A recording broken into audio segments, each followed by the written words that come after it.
बदलापुर थाने में 24 घंटों से बैठी मुंबई से आई प्रेमिका प्रेमी को बुलाने की जिद पर अड़ी।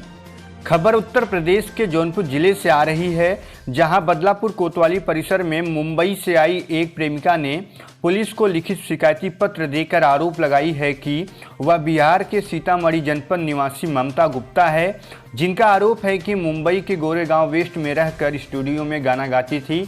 इसी दौरान बदलापुर के छिटकापुर गांव निवासी विशाल कुमार उर्फ सोनू यादव से उसका प्रेम हो गया। फिर दोनों वहीं किसी मंदिर में शादी कर एक साथ रहने लगे। धीरे धीरे साथ रहते रहते 3 साल बीत गया तो ममता ने विशाल से कोर्ट मैरिज करने की जिद करने लगी, तो वह उसे बहलाता रहा। इसके बाद वह 12 अक्टूबर को विशाल ने ममता को मुंबई में छोड़कर वहां से गांव भाग आया। इसकी जानकारी जब उसे लगी तो वह बदलापुर कोतवाली पहुंचकर पुलिस से आपबीती सुनाई और वह छिटकापुर गांव निवासी अपने प्रेमी को थाने पर बुलाने की जिद करते हुए थाने में बैठी हुई है। सर, मैं यहाँ पे एक्चुअली आई थी अपनी शादी के लिए। जो मेरे हस्बैंड है वो मुंबई से छोड़ कर निकल गए। पहले उससे प्यार हुआ उनसे, फिर वो मेरी शादी किए, मुझे बहुत अच्छी तरह से बताया और मैं उनको अपने बारे में सब कुछ बताई थी। जबकि पहले मैं क्या थी, क्या करती थी, नहीं करती थी, मैंने उनको सब कुछ बताया। सब कुछ बताने के बाद भी उसने मेरे से शादी किया। शादी करने के बाद 6 महीने के बाद मैंने उनको बोला, पहले मंदिर में उसने शादी किया मेरे से, गोरेगांव वेस्ट मोतीलाल नगर 1 नंबर हाथी सर्कल के पास। वहाँ पे गणेश मूर्ति का मंदिर है, वहीं पे उसने शादी किया। 3 बजे सुबह 25 जनवरी 2019 को उसने शादी किया मेरे से। शादी करने के बाद सब कुछ सही चल रहा था, लेकिन 6 महीने के बाद मैंने उनको यही बोला कि मेरे से कोर्ट मैरिज करो। तो वो बोलने लगे मेरे को कि हाँ मैं कोर्ट मैरिज करूँगा, 2-3 महीना वेट करो, मैं करूँगा।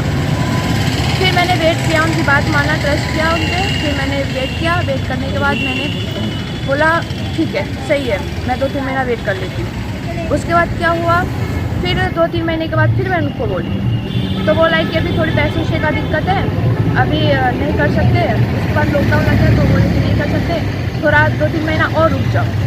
फिर मैंने उन पर ट्रस्ट किया, फिर मैंने रुका। और रुकने के बाद करीब 2-3 महीने, 2 महीने 2 या 2.5 महीने ऐसे एक्चुअली हो रहा था। उस टाइम फिर मैं बोली तो बोल रहा है कि हाँ ठीक है, कल परसों चलते हैं। कल परसों चलने के बाद क्या हुआ, उसने बोला कि परसों शूटिंग है। फिर वो शूटिंग पे निकल गए। शूटिंग पे जाने के बाद बोलने लगा कि आज तो मैं शूटिंग पे जा रहा हूँ तो नहीं होगा। तो मैं बोली ठीक है, नहीं होगा तो कोई बात नहीं। फिर उस टाइम से मैंने बात करना ही बंद कर दिया, कोर्ट मैरिज के बाद करना ही बंद कर दिया। और वो भी बंदा मेरे से कुछ नहीं बोला, और मतलब ऐसा कुछ नहीं हुआ कि हाँ अगर बंदी नहीं बोल रही है तो मैं खुद से बोलकर या फिर मैं खुद जाता हूँ लेकर साथ में, कुछ नहीं। फिर तब से फिर साथ में रहा। उसके बाद बच्चे भी 2020 में बच्चे भी आ गए। तो उसने क्या किया, मैंने बोला उसे कि ऐसे सब बात है, ऐसे सब प्रॉब्लम है। तो उसने बोला कि कोई नहीं, अभी हमें बच्चा नहीं चाहिए, आप दवा खा लो या फिर चलो मैं दवा दिला देते हैं, ऐसा। फिर मैंने बहुत कोशिश किया कि मनाया उसको, ऐसा नहीं करूँ, एक बच्चे का भी ज़िंदगी बर्बाद नहीं करूँ, उसे हमें भी दिक्कत होगी।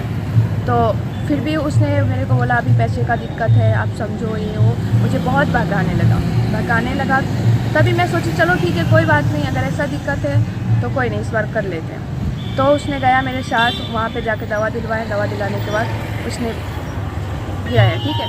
उसके बाद फिर क्या हुआ, फिर से अच्छे से सही से रहने के बाद फिर क्या हुआ, 2021 में फिर यही 2-4 महीने पहले फिर बच्चे आ गए। फिर मैंने उनको बोला तो बोला कि नहीं, अभी भी नहीं चाहिए। फिर बोला कि नहीं चाहिए, जबकि इस टाइम पैसे वैसे का कोई दिक्कत नहीं था, काम भी अच्छा चल रहा था। फिर भी बंदा बोला ठीक है, ज़बरदस्ती। इस बार नहीं करवाना चाहती थी, इस बार कोई मेरा दिमाग में ये नहीं था कि मैं करवाऊँगी।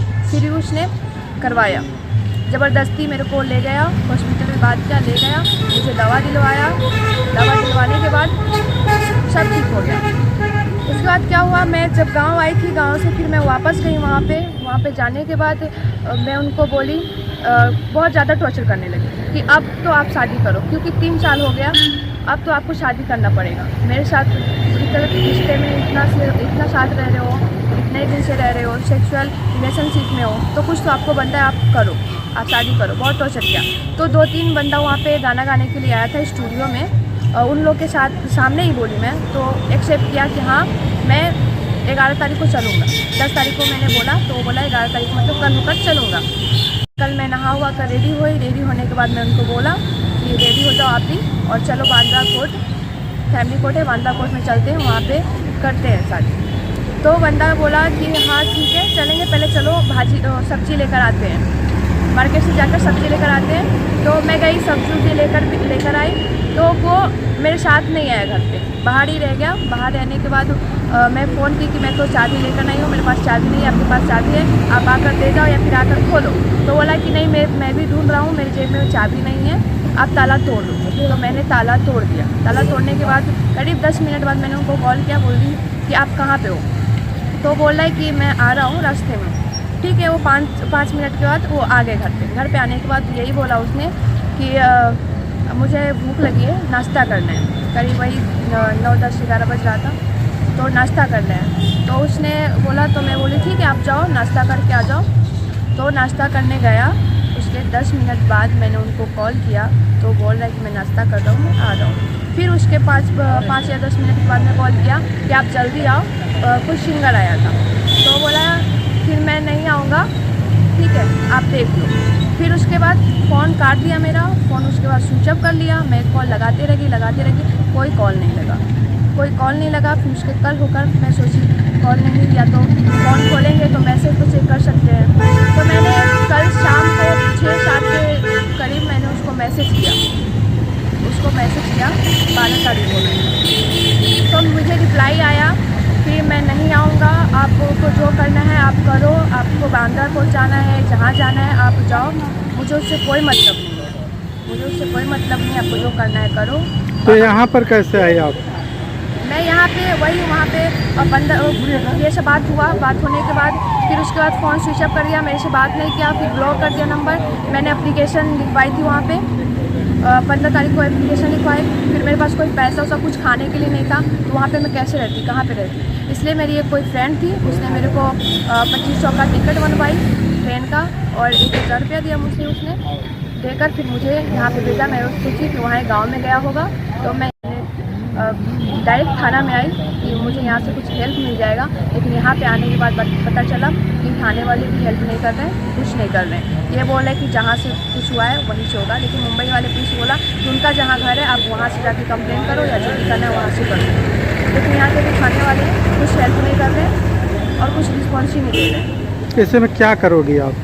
इसमें मुझे कुछ नहीं, मुझे इंसाफ चाहिए। अगर इंसाफ नहीं मिलेगा मैं थाना में रहूँगी, भूखी प्यास रहूँगी। वैसे भी मेरे पास तो पैसा है नहीं, तो और यहाँ पे कोई रहने के लिए कुछ है नहीं, तो मैं कहीं नहीं जाऊँगी, मैं थाने में रहूँगी।